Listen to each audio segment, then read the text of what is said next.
بسم اللہ الرحمن الرحیم۔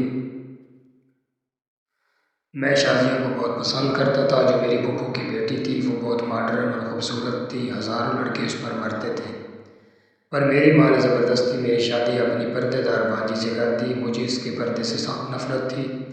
ایک دن میں اسے اپنے ساتھ پارٹی میں لے گیا۔ وہاں لڑکے بھی تھے۔ اس سے نقاب میں دیکھ کر سب اس کا مذاق اڑانے لگے، پر وہ نقاب اتارنے کو نہ مانی تو میں نے غصے سے سب کے سامنے اس کا نقاب کھینچ دیا۔ پر اگلے لمحے جس کانپنے لگا اور وہاں پر موجود ہر شخص اپنی نظریں جھکا گیا، کیونکہ میں عدیل حسین کی خوبصورت گھرانے میں پیدا ہونے والا معمولی شکل و صورت کا لڑکا تھا، یا شاید میرے اندر ایک ادبو اور ڈرپوک عدیل بیٹھا ہوا تھا جس نے میری شخصیت کو اتنا پست کر دیا تھا کہ میری ذات میرے خاندان میں مذاق سے زیادہ کچھ نہ تھی، اور سب کی طرح میں نے اس کا ذمہ دار اپنی ماں کو ہی سمجھنا شروع کر دیا تھا۔ وہ ماں جس کا رنگ روپ لے کر میں پیدا ہوا تو اپنے باپ سمیت سب کے دلوں سے اتر گیا۔ میری ماں ایک معمولی شکل کی دبی ہوئی رنگت والی عورت تھی جو ہر وقت سہمی سہمی سی رہتی تھی، کیونکہ وہ میرے دودھ کی طرح گورے چٹے تو دیال میں کسی بھی طرح فٹ نہیں بیٹھتی تھی۔ میرے دادا حضور جن کے لیے میرے دل سے کبھی دعا نہیں نکلی، کیونکہ باپ ہونے کا انہوں نے خوب اٹھایا تھا، اور میرے ہینڈسم اور ڈیشنگ باپ کی شادی اپنی غریب اور معمولی شکل و صورت کی بانجی یعنی میری ماں سے کروائی تھی، اور پھر جو رویہ میری ماں کے ساتھ رکھا گیا اس کا حقدار مجھے بھی سمجھا گیا۔ میں اپنے ہی گھر میں اتنا حقیر نہ ہوتا اگر میں بھی اپنے باپ اور باقی خاندان کی طرح گورا چٹا اور خوبصورت ہوتا۔ جب میں کہیں سنتا ہوں کہ رنگ روپ کی وجہ سے لڑکیوں کو بہت کچھ سہنا پڑتا ہے اور لوگوں کی باتیں برداشت کرنا پڑتی ہیں، لڑکوں کا تو کچھ نہیں ہوتا، تو میں ہنس دیتا تھا، کیونکہ شکل و صورت کی وجہ سے میں اپنے گھر اور خاندان میں مذاق بن جاتا تھا۔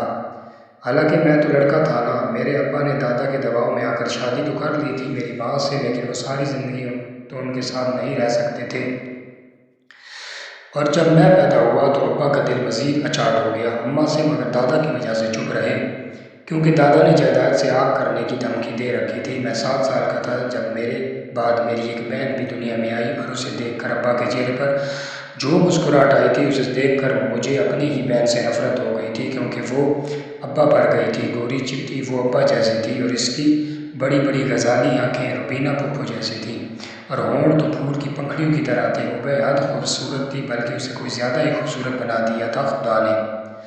اس کے حصے سے بس تھوڑی سی اچھی رنگت خدا مجھے بھی دے دیتا تو میں اتنے کمپلیکس کا شکار نہ ہوتا، میں جسے ابا نے پلٹ کر بھی کبھی نہیں دیکھا تھا۔ میری بہن حورین کے ناز و نخرے اٹھاتے نہیں تھکتے تھے۔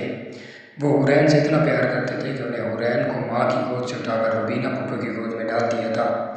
وہ کہتے تھے حورین پری اگر اسے کالی اور منحوس عورت پالے گی تو حورین بھی اس جیسی ہی ہو جائے گی، جو انہیں منظور نہیں تھا۔ دادا گھر میں یہ سب رویہ دیکھتے تو ابا کو ٹوکتے تھے، مگر ابا نے ان کی سن کر شادی کر لی تھی، اس سے آگے انہیں دادا کی کوئی بات نہیں سننی تھی۔ حورین کی پیدائش کے 2 ماہ بعد دادا چل بسے، اور دادا کا جانا تھا کہ گھر میں رہا سہا سکون بھی ختم ہو گیا تھا۔ ابا پہلے تھوڑا بہت لحاظ کر لیتے تھے، جو کرنا چھوڑ دیا ان کا بس چلتا تو مجھے اور اماں کو پکڑ کر گھر سے نکال دیتے، لیکن دادا نے مرتے مرتے ایک عقل مندی کا کام کیا کہ آدھی جائیداد میری ماں کے نام لکھوا دی، اور جائیداد کے لالچ میں ابا اماں کو نکال بھی نہ پائے۔ کبھی کبھی میں سوچتا ہوں اگر ابا نکال بھی دیتے اماں کو تو اماں کیا ہی کر لیتی۔ ان کا اماں تو چپ چاپ سب سہنے والی ایک ڈرپوک سے عورت تھی، جو اپنی بیٹی کو بھی بغیر اجازت سے چھو نہیں سکتی تھی، نہ دیکھ سکتی تھی۔ ماں بہت بزدل تھی، اور ماؤں کو ایسا نہیں ہونا چاہیے، بلکہ میرے جیسے بچوں کی ماں کو تو ایسا بالکل نہیں ہونا چاہیے، ورنہ یہ دنیا ہمیں بہت کٹھور بنا دیتی۔ اپنے رویے سے دادا کے 40ویں کے بعد ہی ابا نے دھوم دھام سے دوسری شادی کر لی اور اپنے دل کے تمام ارمان نکالے۔ ابا اپنی شادی میں اتنے خوش تھے جیسے ان کی پہلی شادی ہو، وہ جیسے دادا کے مرنے کے انتظار میں تھے۔ ادھر دادا مرے ادھر ابا نے شادی کر لی۔ ان کی نئی بیوی بہت حسین تھی، اتنی حسین کہ اسے دیکھ کر لگتا تھا چھونے سے میلی ہو جائے گی۔ ابا تو اس کے آگے پیچھے گھومتے نہ تھکتے تھے، وہ تھی اتنی حسین کہ اس کے قدم میں کوئی بھی مرد بیٹھ سکتا تھا۔ ابا اس کے معاش نخرے اٹھاتے رہتے تھے، اور اماں دیکھ دیکھ کر روتی رہتی تھی۔ مجھے اماں پر غصہ آتا تھا، کیونکہ وہ روتی کیوں ہے، بولتی کچھ کیوں نہیں۔ اماں پر غصہ میری پہلی سٹیج تھی جو بعد میں نفرت بن گئی تھی۔ میں وہ بد نصیب ہوں جس نے لمبا عرصہ اپنی ماں سے نفرت کی اور اپنے باپ کو رشک بھری نگاہوں سے دیکھا تھا۔ ابا کی نئی بیوی کے آتے ہی اماں کی رہی سے حیثیت بھی گھر سے ختم ہو گئی، اور ایک نوکرانی کے سوا ان کی حیثیت نہیں رہی تھی۔ جب ابا کی دوسری بیوی کے ہاں بیٹا پیدا ہوا تو گھر کو یوں چراغا کیا گیا جیسے پہلی بار گھر میں بچہ پیدا ہوا ہو۔ 7 دن تک میرے اس ننھے بھائی کے لیے گھر میں رونق لگی رہی تھی، اور میں حسرت سے اس چند دن کے بچے کو دیکھتا رہ گیا۔ وہ اتنا پیارا تھا جتنی اس کی ماں تھی، اور ابا تو اپنے بیٹے کو لیے لیے پھرتے تھے، خوشی سے سب کو بتاتے تھے یہ میرا بیٹا ہے۔ اور کبھی کوئی مجھے دیکھ کر پوچھ لیتا یہ کون ہے، تو ابا کہتے چلو کوئی اور بات کرتے ہیں، یعنی کہ میرا ذکر بھی انہیں گوارا نہیں تھا۔ میں ان جیسا رنگ روپ لے کر پیدا نہیں ہو سکا تھا، اس میں میری تو کوئی غلطی نہیں تھی، لیکن میرے کھاتے میں یہ ڈالا ہوا تھا۔ اس بچے کا نام اسد رکھا تھا ابا نے، اور اس کے نام رکھنے کی بھی باقاعدہ تقریب ہوئی تھی، جس میں کئی لوگ ڈھیروں تحفوں کے ساتھ شریک ہوئے تھے۔ وہ کتنا خوش نصیب تھا۔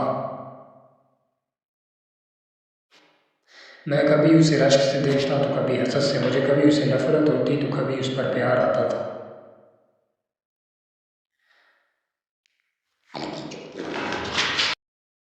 اسد اور حورین دونوں خوش قسمت لوگ تھے جنہیں حسن بھی ملا تھا اور ابا کا پیار بھی، اور بے پناہ عزت بھی۔ میری اوقات تو میری ماں جیسی تھی، ہوتا تو بھی کوئی فرق نہیں پڑتا تھا، نہ ہوتا تب بھی برابر تھا۔ حورین کو 2 سال تک روبینہ پھپھو نے پالا تھا، اور پھر ان کی بھی شادی ہو گئی۔ ان کی شادی پر جو چکا چوند تھی وہ دیکھ کر میری آنکھیں حیران رہ گئی تھیں۔ روبینہ پھپھو کی شادی ایک فلم سٹار سے ہوئی تھی، اور اتنی دھوم سے شادی ہوئی تھی دنیا نے دیکھا تھا۔ وہ سب لوگ جو مجھے ٹی وی پر نظر آتے تھے وہ پھپھو کی شادی میں موجود تھے، اور پھپھو کو اتنے مہنگے تحفے ملے تھے کوئی سوچ بھی نہیں سکتا تھا۔ مجھے اس دنیا میں سبھی خوش قسمت لگنے لگے تھے سوائے میرے اور میری ماں کے۔ ماں کے لیے میرے دل میں کچھ بھی نہیں تھا، بس غصہ تھا جو اب چڑچڑاپن اختیار کر گیا تھا۔ میں اماں کو ان سب کا ذمہ دار سمجھتا تھا، جو میرے ساتھ ہو رہا تھا، جو ان کے ساتھ ہو رہا تھا۔ مجھے اس کا کوئی افسوس نہیں تھا، بلکہ میں سمجھتا تھا وہ یہ سب ڈیزرو کرتی ہیں۔ بھلا کیا ضرورت تھی انہیں اپنی بدصورت شکل لے کر ایک ہینڈسم مرد سے شادی کرنے کی؟ اپنے لیے تو مشکلات انہوں نے خود پیدا کی تھی، ان کے پاس اختیار تھا فیصلہ کرنے کا، لیکن میرے پاس تو نہیں تھا یہ اختیار کہ میں اپنی مرضی سے کسی گھر میں پیدا ہوتا یا اپنی مرضی سے اپنی صورت کا انتخاب کرتا۔ پھپھو کی شادی ہو گئی تو ماں بہت خوش ہوئی کہ حورین اب ان کو واپس مل جائے گی، لیکن ایسا نہ ہوا۔ حورین ابا کی نئی بیوی کے ہاتھوں میں چلی گئی، مگر وہ حورین کا بالکل خیال نہیں رکھتی تھی۔ اسے حورین سے کوئی لگاؤ یا دلچسپی نہیں تھی، اور اس کا اظہار وہ ابا کے سامنے کرنے سے بھی نہیں کتراتی تھی، اور ابا اس سے پھر بھی کچھ نہیں کہتے تھے، بلکہ ابا نے حورین کو پھپھو کے حوالے ہی کر دیا تھا۔ پھپھو بھی اٹیچ تھی حورین سے، سو وہ اپنے ساتھ لے گئی حورین کو، اور اماں تڑپ کر کئی دن تک چھپ چھپ کر روتی رہی تھی۔ ان میں اتنی ہمت بھی نہیں تھی کہ وہ اپنی بیٹی پر حق جتاتی۔ ماؤں کو اتنا کم ہمت بھی نہیں ہونا چاہیے، ورنہ ان کے بچے غلط ماحول میں غلط لوگوں کے ہاتھ میں پڑ جاتے ہیں۔ میرا بچپن خود کو کم تر سمجھنے، اماں سے نفرت کرنے، اسد اور حورین سے حسد کرتے اور ابا کو حسرت بھری نگاہوں سے دیکھتے گزرا تھا۔ جوں جوں میں بڑا ہوتا گیا میرے اندر کی بیرونیاں میری شکل پر نظر آنے لگی تھیں۔ میں سب کو خوش دیکھتا اور اندر ہی اندر کٹتا رہتا۔ جب میرے اندر کا غصہ بڑھ جاتا تو سارا اماں پر نکل جاتا۔ میں بہت بدتمیزی سے ان سے بات کرتا، ان کا دل دکھاتا اور ہر چیز کا ذمہ داری نہیں سمجھتا تھا۔ آدھی جائیداد میری ماں کے نام پر تھی، مگر اس کے باوجود مجھے اور ماں کو جو کمرہ دیا گیا تھا وہ گھر کا سب سے بوسیدہ کمرہ تھا۔ میرے بہن بھائی پرائیویٹ اسکول جاتے تھے اور میں ایک سرکاری اسکول جاتا تھا، کیونکہ میرے باپ میری فیس ادا نہیں دینا چاہتا تھا۔ اسد کے کپڑے اتنے مہنگے ہوتے تھے کہ اتنے پیسے بھی میں نے کبھی نہیں دیکھے ہوں گے، اور میرے کپڑے انتہائی بوسیدہ، سستے اور پرانے۔ ان سب کے بعد میں اپنی فرسٹریشن اماں پر نہ نکالتا تو کیا کرتا؟ صرف اماں کی کم ہمتی ہی ہم دونوں کی زندگی بدل سکتی تھی، لیکن اماں نے وہ ہمت نہ کی اور اپنے اپنے ساتھ میری بھی زندگی برباد کر دی۔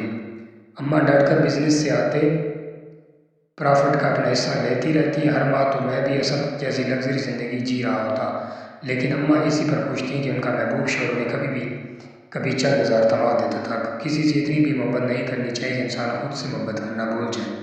میں نے لڑکپن سے جوانی میں قدم رکھا تو خود سے عہد کر لیا تھا، خود سے محبت کروں گا اور خود کو سنواروں گا، خود کو اس احساس کمتری سے نکالوں گا۔ اور پہلی بار میں نے سوچا کہ ماں سے بات کروں، وہ اپنا حصہ میرے نام کر دے تو میری زندگی سیٹ ہو جائے، لیکن اماں نے انکار کر دیا تھا۔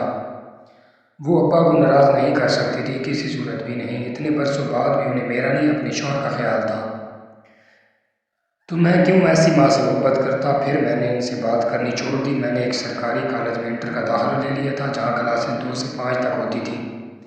صبح کے وقت ایک چائے کے ڈھابے پر میں نے کام کرنا شروع کر دیا۔ 1 سال تک میں چند روپوں کے عوض ڈھابے پر کام کرتا رہا تھا تاکہ اپنی شخصیت کو نکھار سکوں۔ میں انٹر کے دوسرے سال میں تھا جب جس ڈھابے پر میں کام کرتا تھا اس کے مالک نے میری محنت